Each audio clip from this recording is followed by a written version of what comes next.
Friends, welcome back. तो friends, अभी का वीडियो है biography of Putin, how Putin became president, how Putin becomes so powerful, history of Putin.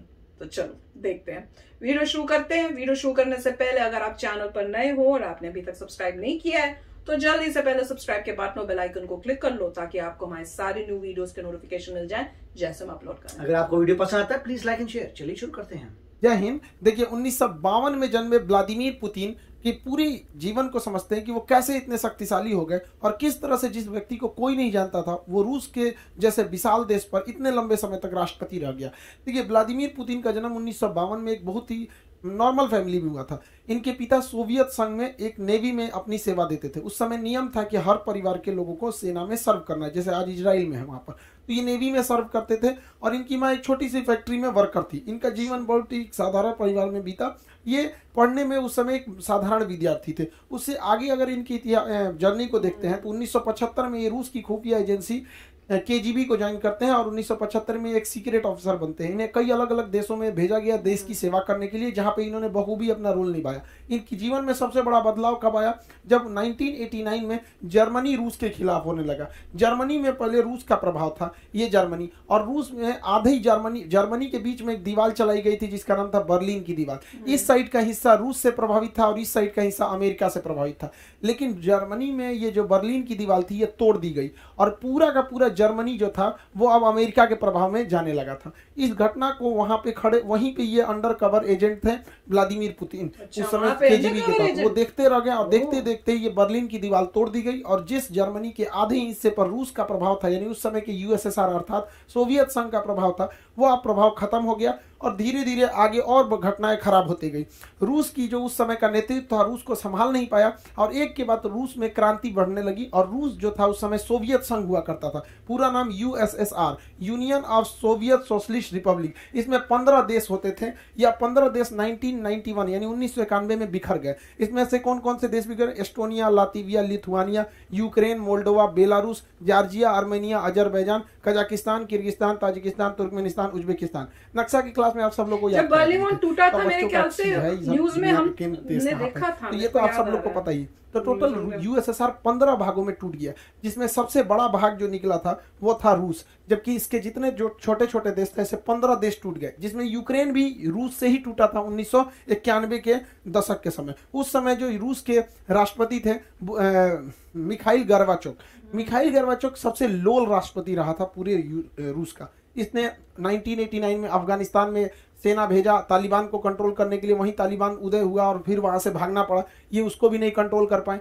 Berlin की दीवार तोड़ दी गई, ये उनको भी नहीं कंट्रोल कर पाए और फाइनली 1991 का यूएसएसआर का बिखराव हो गया। ये सब भी मिखाइल गोर्बाचोव के समय हुआ। इन्हें अपने पद से त्याग देना पड़ा और उसके जगह पे आए थे बोरिस येल्सन। बोरिस येल्सन से लोगों को उम्मीदें थी, लेकिन बोरिस येल्सन जो थे महापियक्कड़ आदमी था। ये जहां तहां पीने लगता था, बड़का बड़का बाल्टी में दारू पीता था और नाचने लगता था। स्टेज पे गया देखिए नचनिया के साथ ही नाच रहा है, बताइए राष्ट्रपति नाचेगा, जिस वजह से इसका विरोध होने लगा। बोरिस येल्सन जो थे ये सोचे थे कि रूस जो एकदम सरकारी तंत्र में फंस चुका था, क्योंकि वहां उस समय ये परंपरा थी जो कुछ होगा सरकारी होगा। और आप भारत में देखिए सरकारी चीज में जहां गए, जैसे सरकारी हॉस्पिटल में गए तो आपको फील हो जाएगा कि ये सरकारी हॉस्पिटल, फैक्ट्री में जाएंगे सरकारी फैक्ट्री तो आपको फील हो जाएगा। तो इनको लगा कि अमेरिका की तरह आगे बढ़ना है तो प्राइवेट को आगे बढ़ना पड़ेगा, तो धीरे धीरे न करना चाहिए। इन्होंने क्या किया, सरकारी मशीनरी को धीरे धीरे बंद करना चालू किया, प्राइवेट को आगे बढ़ना चालू किया। इस वजह से जो पहले से अर्थव्यवस्था थी जो चल रही थी वो भी नहीं चल पाई और दूसरा क्या हो गया कि लोगों के अंदर रोजगार जाने लगा, जिस वजह से इनका भी विरोध होने लगा बोरिस येल्सन का। हालांकि बोरिस येल्सन जो उम्मीद लाए थे वो 20 साल आगे उसका असर दिखता, लेकिन इनको उतना आइडिया नहीं था। पियक्कड़ आदमी था, जहां तहां नाचने लगता था यहाँ पर, जिस वजह से लोग इन्हें पसंद नहीं करते थे। और यही एंट्री होती है व्लादिमीर पुतिन की। ये साल हो जाता है 1991 जब यूएसएसआर टूटा और इस समय तक व्लादिमीर पुतिन लेफ्टिनेंट कर्नल बन चुके थे। इस समय इनकी जो मुलाकात होती है वो रूस का सबसे बड़ा जो शहर है सेंट पीटर्सबर्ग के मेयर थे एंटोली सोबचक से मुलाकात होती है व्लादिमीर पुतिन की। और ये क्या करते हैं, सोबचक व्लादिमीर पुतिन को सेंट पीटर्सबर्ग का डिप्टी मेयर बना देते हैं और यहीं से कहानी शुरू होती है व्लादिमीर पुतिन की। जैसे ये डिप्टी मेयर बनता है, इसने वहां के जितने करप्शन थे उस सबको खत्म करने लगता है, व्यवस्थाओं में सुधार लाने लगता है। यह परिवर्तन सड़कों पर दिखने लगती है और सेंट पीटर्सबर्ग जो कि पूरी तरह से रूस का सबसे बड़ा शहर था, वहां से एक नाम उभर के आता है कि एक नाम व्लादिमीर पुतिन, जिसने सबको सुधार दिया, जिससे कि लोग वहां के प्रभावित होते हैं। लेकिन एक शहर पे कितना काम कर दीजिएगा, नेशनल लेवल तक उतना नहीं पहुंच पाता, उन भी 1991 के समय जब मीडिया उतना ज्यादा नहीं था। लेकिन इसकी नजर जब व्लादिमीर पुतिन की इन कामों की देखते हुए एक बहुत ही उस समय के पावरफुल एडवाइजर हुआ करते थे, राष्ट्रपति के सलाहकार होते थे उस समय, उनका नाम था वेलेंटीना यामासोव। ये वेलेंटीना यामासोव जो थे, इनकी एक विशेषता थी कि ये उस समय के जो राष्ट्रपति थे बोरिस येल्सिन, उनके ये दामाद थे। तो जिस वजह से आप समझ सकते हैं कि राष्ट्रपति का ही दामाद है तो कितना पहुंच होगा। तो ये जो थे वेलेंटीना यामासोव, तो वेलेंटीना यामासोव जो थे, इन्होंने पुतिन को बुलाया और उनको क्या किया कि एडवाइजर रख दिया किसका, बोरिस येल्सिन। इस तरह से पुतिन और बोरिस येल्सिन की दोस्ती हो गई।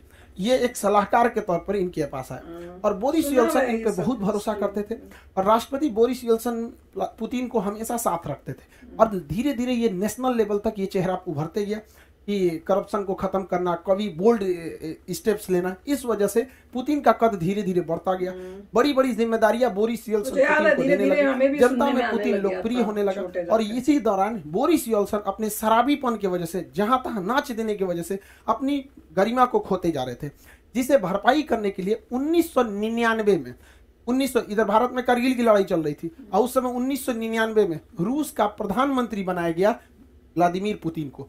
वहां पे प्रधानमंत्री को ज्यादा पावर नहीं है, वहां सारा पावर राष्ट्रपति को, और राष्ट्रपति थे बोरिस येल्सिन। तो यहां से एक नेशनल लेवल तक पहचान बन गई पुतिन की। लेकिन पुतिन बहुत ही महत्वाकांक्षी था, वह सोचता था कि हम आगे प्रधानमंत्री से राष्ट्रपति कैसे बनेंगे, क्योंकि वहां सारा पावर राष्ट्रपति के पास था। इसने दिमाग लगाया। तो रूस का जो ये वाला एरिया है, नीचे का एरिया, रूस इतनी तो पूरा बड़ा है, मॉस्को से नीचे का ये एरिया है, इसका नाम है चेचन्या। ये चेचन्या जो था ये रूस से टूटना चाहता था, क्योंकि 1991 में 15 देश टूटे थे, तो चेचन्या कहता था हम भी टूटना चाहते हैं। तो रूस ने ये व्लादिमीर पुतिन, चूंकि ये खुफिया एजेंट था, इसने दिमाग लगाया। उसने कहा कि एक काम करते हैं, इन्हीं को फंसा देते हैं। इसने मॉस्को में बम ब्लास्ट कराना चालू किया। ध्यान से समझिएगा, यह बम ब्लास्ट खुद पुतिन करा रहा था, जो खुद उस देश का प्रधानमंत्री, और इल्जाम लगा दिया किस पर, चेचन्या पे, कि चेचन्या के लोगों ने ब्लास्ट कराया है। और ये अगस्त से सितंबर 1999 तक धड़ाधड़ रूस में जहां तहां बम फूट रहे थे। इधर भारत में 1999 में कारगिल हो रहा था, अटल बिहारी वाजपेयी थे, और देखते देखते एक महीना अगस्त से सितंबर 1999 में रूस के शहर मॉस्को, राजधानी मॉस्को में धड़ाधड़ सीरियल ब्लास्ट होने लगे। इस ब्लास्ट में कहीं 10 आदमी मारा जाता है, कहीं 2 आदमी मारा जाता है। ऐसे करते करते मॉस्को में मरने वालों की संख्या 300 हो गई, जिस वजह से भयंकर बवाल हो गया। रूस के लोग अब चेचन्या को देखना नहीं चाहते थे, वो चाहते थे चेचन्या रात से एकदम तबाही किया जाए। अब सोचिए, याद कीजिए 2019 जब भारत में पुलवामा में अटैक हुआ था, हमारे सिपाही शहीद हुए थे, तो किस तरह से बवाल हुआ था कि घुस के मारेंगे आतंकवादियों को। यही चाहता था वहां पर पुतिन भी। पुतिन इसी चीज को चाहता था कि एक बार जनता का समर्थन हो जाए कि मारो चेचन्या को, और यही हो भी गया। 300 लोग जब मरे एक महीने के अंदर लगातार बम ब्लास्ट में, तो रूस की जनता कही कि मारो ससुरा को। इस बीच प्रधानमंत्री थे पुतिन, पावर तो रहता ही है पुतिन को। अब बोरिस येल्सिन जो पियक्कड़ था, शराब पी के पूरा पावर पुतिन को दे दिया, कहा कि चेचन्या को संभालो। इसने क्या किया, पुतिन ने हर सिपाही के चेहरे पर या हेलमेट पर कैमरा लगा दिया और लाइव टेलीकास्ट दिखा दिया कि कैसे मारा जाता है। अब मारा जानबूझ के चेचन्या में। देखिए, जो भी मॉस्को में बम फोड़ा गया था पुतिन फोड़ा था, ये बात एकदम क्लियर है कि पुतिन फोड़ा था, और उसी ने घुस घुस के मारा चेचन्या में। वहां के लोगों को तो रियलिटी पता नहीं थी और पूरा लाइव दिखाया जा रहा था। ध्वस्त कर दिया पूरी तरह चेचन्या को, और वहां के लोगों को, भाई उनको लगा कि हमने बदला लिया है यहाँ पर, और 80,000 लोगों को मार दिया पुतिन। सोचिए कितना खतरनाक है ये पुतिन। 80,000 चेचन्या के लोगों को मार दिया, खुद ब्लास्ट कराया मॉस्को में, इल्जाम लगाया चेचन्या पे, और घुस के मारा 80,000 लोगों का। पूरा टीवी पे लाइव टेलीकास्ट दिखाया। इससे क्या हुआ कि पूरी दुनिया, पूरे रूस के लोगों ने देखा कि जो उनके घर में 300 को मारा है, पुतिन ने घुस के 80,000 को मारा है। ऐसा नेता होना चाहिए यहाँ पर। पुतिन की रेटिंग एकदम हीरो की हो गई। तो 1999 में जो पुतिन प्रधानमंत्री था, वो राष्ट्रपति से भी ज्यादा फेमस होने लगा, और बोरिस येल्सिन पे भ्रष्टाचार के आरोप लगने लगे। और इसी बीच सन 2000 में पहली बार राष्ट्रपति चुनाव जीत गया पुतिन। पुतिन का सपना पूरा हो गया। रूस जैसे बड़े देश की पूरी सत्ता अब पुतिन के हाथ में थी। पुतिन तो सन 2000 में चुनाव जीते, और 2000 में जब चुनाव जीते तो रूस के संविधान के हिसाब से कोई भी व्यक्ति लगातार 2 बार तक प्रधान राष्ट्रपति ही बन सकता है, 2 बार से ज्यादा लगातार नहीं बन सकता है। तो पहला शर्त ये था रूस के संविधान का। रूस के संविधान का दूसरा शर्त ये कहता था कि कोई भी व्यक्ति प्रधानमंत्री राष्ट्रपति का जो कार्यकाल रहेगा वो 4 साल का रहेगा। जैसे भारत में 5 साल का है, लेकिन रूस में 4 साल का, अमेरिका में भी 4 साल का ही होता है, वहां का भी राष्ट्रपति का 4 साल होता है। तो पुतिन राष्ट्रपति बने सन 2000 से 2004 के बीच। इस दौरान इनको पता था कि हमारा जो पहला टेन्योर है वो 4 साल का है, इसमें अच्छा काम करना है। तो इन्होंने क्या किया, सन 2000 से 2004 के बीच में अपने मन मुताबिक अधिकारियों की नियुक्ति किया। अब चूंकि ये खुफिया एजेंट थे इसलिए इनको हर जानकारी थी, और पूरी तरह से अपने मन मुताबिक पूरे मंत्रिमंडल को बैठाया और क्रेमलिन पर अपना दबदबा मजबूत किया। जैसे भारत में संसद होता है, अमेरिका में व्हाइट हाउस होता है, उसी तरह रूस में क्रेमलिन होता है, यहीं पे राष्ट्रपति रहते हैं, और पूरा दबदबा बनाया अधिकारियों के बीच में और जबरदस्त काम किया अपने पहले टेन्योर में। रूस की जो जीडीपी थी वो 93% की रफ्तार से बढ़ी। लोगों को लगता था कि भगवान मिल गया पुतिन को, लेकिन पुतिन बहुत महत्वाकांक्षी था। उन्होंने अपना पहला कार्यकाल पूरा किया सन 2000 से राष्ट्रपति के रूप में, सन 2000 से 2004 के बीच में। एक टेन्योर हो गया, 4 साल का ही होता है। दूसरा टेन्योर उन्होंने पूरा किया 2004 से 2008 के बीच में। अब यहाँ तो हो गया रूस के शर्त के हिसाब से आप 2 बार से ज्यादा नहीं रह सकते राष्ट्रपति। इसके बाद ये क्या किया कि प्रधानमंत्री का चुनाव लड़ लिया। देखिए 2 बार तो राष्ट्रपति रहे, और उसके बाद 2008 से 2012 तक ये प्रधानमंत्री बन गए, प्राइम मिनिस्टर। और क्या प्राइम मिनिस्टर बनने के बाद अपने एक चमचा को राष्ट्रपति का चुनाव जितवा दिए, जिसका नाम था दिमित्री मेदवेदेव। दिमित्री मेदवेदेव ये कहने के लिए 2008 से 2012 के बीच में राष्ट्रपति थे, ये कहने के लिए राष्ट्रपति थे, और उसी दौरान ये क्या थे, प्रधानमंत्री। ये इतना शातिर इंसान है कि संविधान में संशोधन कर दिया और कहा कि इस दौरान राष्ट्रपति की शक्तियां प्रधानमंत्री के पास आ जाएंगी। तो ये काम के राष्ट्रपति रह गए, और ये पूरी की पूरी शक्ति का प्रयोग 2008 से 2012 के बीच में व्लादिमीर पुतिन ने किया। अब यहीं से रूस के संविधान का वह प्रावधान भी प्रभाव से हट जाता है, क्योंकि रूस का संविधान बस यही कहता है कि कोई भी व्यक्ति 2 लगातार टर्म्स को नहीं रह सकता है। तो 2 लगातार हो गया, उसके बाद एक बार के लिए इसको बना दिया, जब तक ये राष्ट्रपति था इसका सारा पावर खुद यूज किया, तब तो अब इसके बाद ये उठ सकते थे पुतिन। अब क्या हुआ, पुतिन फिर 2012 में राष्ट्रपति के लिए खड़े हुए, क्योंकि सारी पावर राष्ट्रपति के पास रहती थी। तो 2012 से 2016 के बीच में पुतिन राष्ट्रपति रहे, और जब ये राष्ट्रपति थे ना तो फिर संशोधन किए कि जो पावर प्रधानमंत्री राष्ट्रपति से प्रधानमंत्री को दिया गया था वो वापस पावर प्रधानमंत्री से राष्ट्रपति को दिया जाता है। खिलवाड़ करके रखा ही इंसान देश के साथ। तो 2012 से 2016 तक के बीच में ये राष्ट्रपति रह गया। 2016 में फिर चुनाव हुआ, क्योंकि 4 साल पे होता है। 2016 से 2020 तक ये फिर से राष्ट्रपति बने, और 2020 में ये संशोधन कर दिए ये बंदा 2036 तक राष्ट्रपति रहेगा। अब 2036 तक कुछ सोचना नहीं है, पुतिन भैया रहेंगे राष्ट्रपति वहां पे, कोई कितना कर ले। ये है रूस का पावर पुतिन में। पुतिन बहुत ही जबरदस्त दादागिरी हुई पुतिन अपने पहले कार्यकाल अर्थात सन 2000 से 2004 के बीच में इस समय पूरा ध्यान अपने देश पर दिए थे। लेकिन जैसे दूसरा कार्यकाल हुआ, खतरनाक काम करना पुतिन ने चालू किया। इसने क्या किया, 2008 में जॉर्जिया पर हमला कर दिया, क्योंकि जॉर्जिया 1991 में सोवियत संघ से ही टूटा था, उसके 2 क्षेत्रों पर कब्जा कर दिया। 2011 में इसने लीबिया पर आक्रमण कर दिया, और लीबिया के मुअम्मर गद्दाफी की सरकार को हालांकि नहीं बता पाया वहां पे। उसके बाद 2014 आया, 2014 में यूक्रेन के शहर क्रीमिया पे कब्जा कर लिए। 2015 में सीरिया में गिर रहे सरकार बशर अल असद की सरकार को बचा लिया। 2022 आया, फिर पूरी तरह यूक्रेन पर हमला कर दिया। पुतिन खाली नहीं बैठते, क्योंकि इनको पता है कि जब तक अंतर्राष्ट्रीय विवाद होते रहेगा देश की जनता कभी अपने सरकार से सवाल नहीं पूछेगी। यही फॉर्मूला अपनाया था चीन ने भी। चीन के माओ सरकार के जब सरकार गिरने वाली थी तो उसने 1962 में भारत पर हमला कर दिया बिना मतलब, क्योंकि जब देश की सेना हमला करती है तो लोग सरकार से सवाल नहीं पूछते हैं, कहते हैं जो भी सरकार है बस हमें जिताओ। ये बात बखूबी जानते हैं व्लादिमीर पुतिन, इसलिए वो हमेशा लड़ाई लड़ते रहते हैं अपने अगल बगल वाले देशों से। हालांकि बहुत बड़े राष्ट्रवादी भी हैं। पुतिन की कई सारी पावर है, लेकिन उनमें 3 सबसे ज्यादा पावर इनके पास पूरी तरह से एक साइबर आर्मी है। हैकिंग पे बहुत जबरदस्त करते हैं यहाँ पर।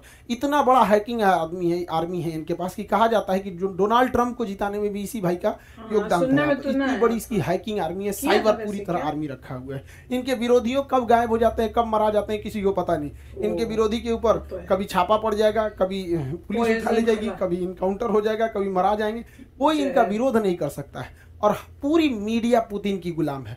किसी भी टीवी चैनल को देखिएगा बस हमारे राष्ट्रपति ऐसे, ये खाएं, वो सोएं, ये किए, वो किए, दिन रात उसी के चलते रहता है। ये 3 चीजों के बदौलत सन 2000 से लेके आज 2022 तक, यानी 22 सालों से पुतिन वहां के राष्ट्रपति हैं, और साथ ही साथ अब वो 2036 तक रहेंगे यहाँ पर। 2036 तक वो वहां पे राष्ट्रपति रहेंगे।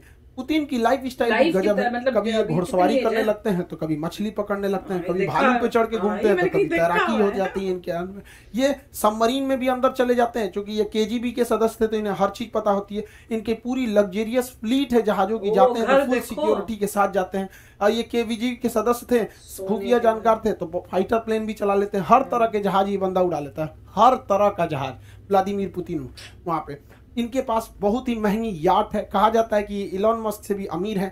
हालांकि जितने राष्ट्रपति वो लोग होते हैं, इनके पास अमीरी से ज्यादा पावर होता है। यहाँ पर पूरे देश के संसाधनों का इस्तेमाल करते हैं। यहाँ पर ये ब्लैक बेल्टर है कराटा से, स्नाइपर है, इनकी गोली की निशान बहुत बेहतरीन है। कई बहुत सारे सातिर भी हैं दिमाग के यहाँ पर। इनका ये जो क्रेमलिन वाक है काफी ज्यादा प्रसिद्ध हुआ था पुतिन का। देखिए इन सब के साथ पुतिन का एक ऐसा सच भी है जो दुनिया को से छुपाया जाता है, या फिर यूं कह दीजिए कि यह सच एक न एक दिन पुतिन को झेलना ही पड़ेगा। पुतिन को कहा जाता है कि एब्डोमिनल कैंसर है पेट का, खैर उसका ये इलाज करा लेंगे, लेकिन इन्हें पार्किंसंस बीमारी है। पार्किंसंस बीमारी एक तरह का लकवा होता है। पार्किंसंस बीमारी लकवा होता है, शरीर धीरे धीरे दिमाग काम करना छोड़ देता है, उस अंग पे धीरे धीरे दबाव होने लगता है, वो अंग काम नहीं करता है। आप पुतिन को देखिएगा तो हल्का झुक के बैठेंगे, कभी बैठेंगे तो इस तरह के झुक के। ये पार्किंसंस बीमारी है, और इनका शरीर उतना काम नहीं करता, इसलिए जब बैठेंगे तो टेबल कुर्सी को बहुत जोर से पकड़ के बैठते हैं। कभी भी देखिएगा पुतिन को जब भी इंटरव्यू देते तो हल्का सा ऐसे झुके हुए रहेंगे, पार्किंसंस बीमारी की वजह से। देखिएगा टेबल कंफर्म हो रहा है, कई कह रहे थे कि नहीं ऐसी टेबल को बढ़िया से पकड़ के बैठे, हमारा कि नहीं पार्किंसंस बीमारी। दूसरा पुतिन देखिएगा, पुतिन जो है बोटॉक्स का यूज बहुत करते हैं। बोटॉक्स का, बोटॉक्स क्या होता है देखिए, ये चेहरे पर उम्र के साथ साथ यहाँ सिकुड़न आने लगती है, यहाँ चेहरे पर सिकन होने लगती है, सिकुड़न आने लगती है। इस वजह से इंसान थोड़ा बूढ़ा दिखने लगता है। तो पुतिन अपने आप को प्रभावशाली दिखाने के लिए, सेना पर दबदबा बनाने के लिए तथा पर्सनालिटी मेंटेन करने के लिए इस सिकुड़न, इस झुर्रियों को दूर करना चाहते हैं। तो झुर्रियों को दूर करने के लिए इंजेक्शन से इसके अंदर बोटॉक्स भर दिया जाता है, और ये बोटॉक्स उन झुर्रियों को खत्म कर देता है। इसलिए देखिएगा पुतिन के चेहरे पे बहुत ज्यादा चेंजिंग नहीं आएगी। अगर आप यंग एज का देखिएगा या फिर अभी का देखिएगा, ये आप सोच सकते हैं 70 साल की उम्र का फोटो है, ये 70 साल की उम्र का। और यंग एज का भी देखेंगे तो उतना खास चेंजिंग नहीं आएगा, चेहरे पर उतनी सिकन देखने को नहीं मिलती है बोटॉक्स की वजह से। लेकिन यूक्रेन की लड़ाई में प्रतिबंध लगा दिया गया बोटॉक्स के ऊपर। अभी भाई को बोटॉक्स नहीं मिल रहा है तो बूढ़ा दिख रहा है यहाँ पर, लेकिन इतना भी ज्यादा प्रभाव नहीं पड़ता है। बोटॉक्स का इंतजाम एक राष्ट्रपति के लिए बहुत बड़ी बात नहीं होती है, नॉर्मल बात होती है। आई होप आपको टॉपिक समझ में आया होगा, और आप सभी लोग का तहे दिल से धन्यवाद, थैंक यू। आप सब लोगों को दिल से शुक्रिया आप लोगों का। आज हमारा चैनल 16 मिलियन हो गया। आप लोगों की कुछ शिकायतें भी रहती हैं कि सर वीडियोस रेगुलर नहीं आते हैं। देखिए जिस तरह का कंटेंट रहना होता है उसमें काफ़ी टाइम लगता है। दूसरा सुबह से क्लास लेना रहता है, तो बच्चों को भी कैसे छोड़ सकते हैं। तो वही मेरे लिए समस्या ये हो गया है कि बचपन से लेके 55 तक के लोगों की उम्मीदें रहती हैं, तो सबको मेंटेन करना थोड़ा मुश्किल हो पाता है। लेकिन फिर भी अब हम कोशिश करते हैं कि अब आपके लिए वीडियोस रेगुलर ला सकें यहाँ पर। आप सभी लोग का फिर से बहुत बहुत धन्यवाद जो आप लोगों ने चैनल को 16 मिलियन पहुंचा दिया। अभी हम लोग फिर देखेंगे यूएसएसआर कैसे बना, यूएसएसआर कैसे टूटा। और रही बात क्लासेस की, तो क्लासेस कंटिन्यू रहेंगे, हिस्ट्री ऑन गोइंग चल रहा है, एनडीए वाला भी बैच ऑन गोइंग है। यहाँ पर जितने भी बैचेज हैं उसमें रिकॉर्डेड भी अवेलेबल है। आप सब लोग बैचेज से जुड़े रहिएगा, मन लगा के पढ़ाई कीजिए, माँ बाप के सपना को पूरा कीजिए। फिर से एक बार आप लोगों का धन्यवाद 16 मिलियन पहुंचाने के लिए। आई होप आप समझ गए होंगे। मिलेंगे नेक्स्ट क्लास में। जय हिंद।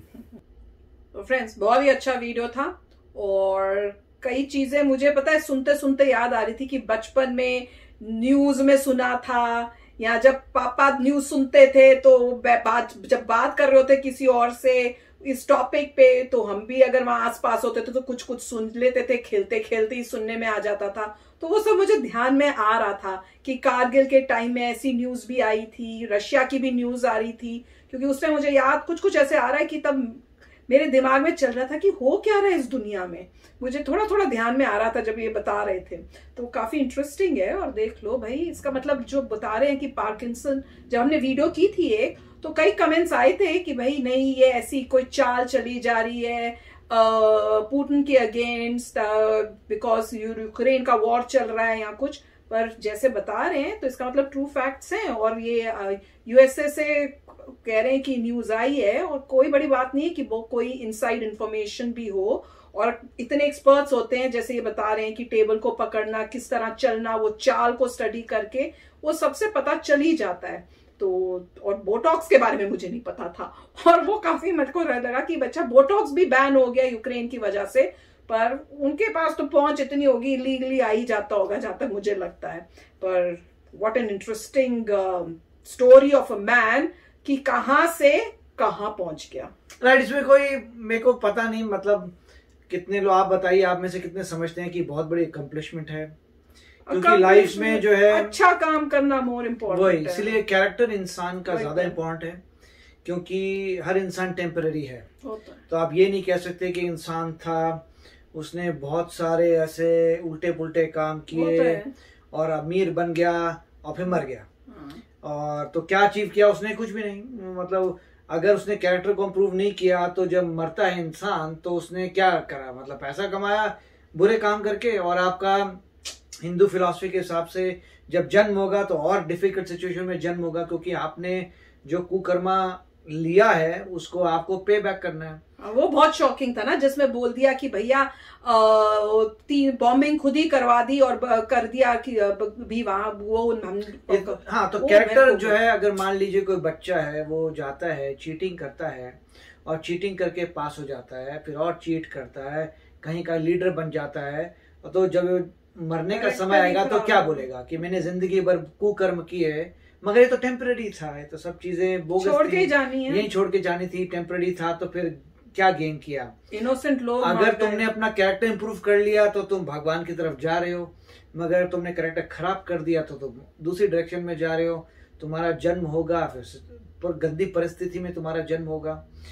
मतलब गंदी का मतलब ये नहीं होता कि अमीरी या गरीबी, कई लोग कंफ्यूज हो जाते हैं, वो सोचते हैं कि अमीरी मतलब बड़ा अच्छा है। नहीं, परिस्थिति खराब होती है कि आपके घर में आपके पेरेंट आपका ख्याल नहीं रख रहे, आपको ऐसी दुविधा में आप आ गए हैं जहां पे आप कुछ नहीं कर पा रहे, हैप्पीनेस नहीं मिलती, वो है दुविधा।